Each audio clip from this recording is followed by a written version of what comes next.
छठी माई के हो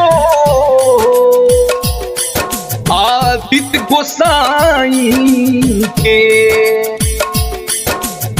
छठी माई के हो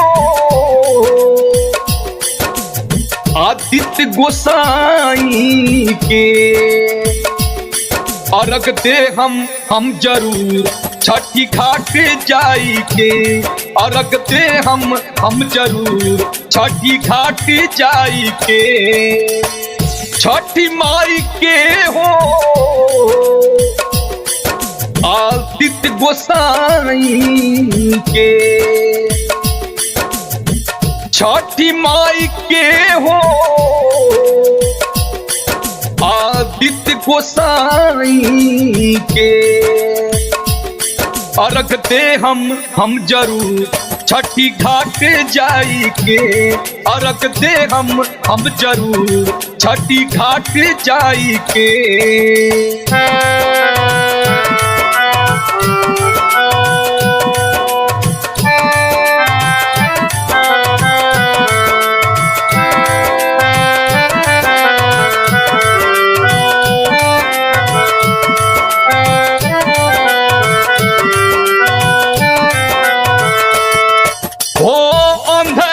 रहले देखे माया के बाजार हो, बांझिन के गोद भरल पूछे संसार हो।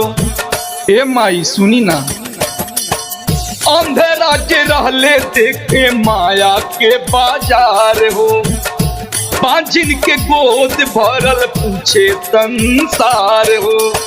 छठी माई के हो आदित्य गोसाई के, घाट सजायम हम जरूर छठी घाट जाई के, अर्घ दे हम जरूर छठी घाट जाई के।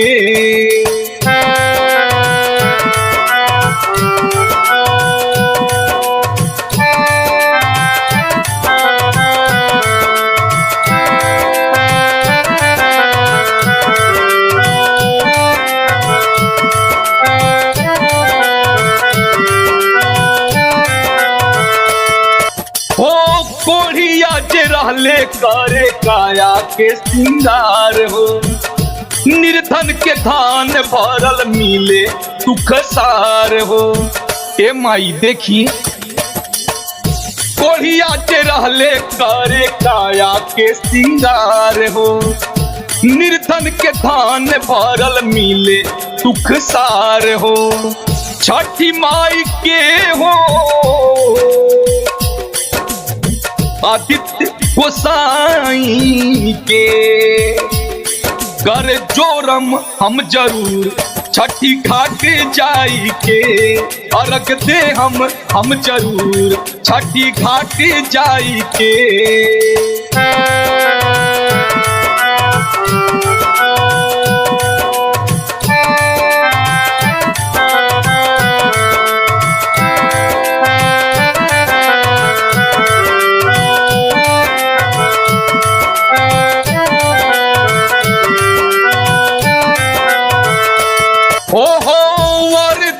रहले मिले आशीष हजार हो, अचरा में ममता भरल करे चमत्कार हो।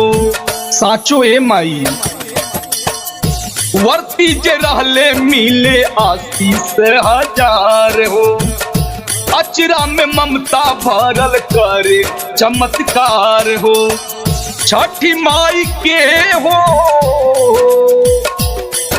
आदित्य गोसाई के, पवन संग झूमम हम जरूर छठी घाट जाई के, अर्घ दे हम जरूर छठी घाट जाई के।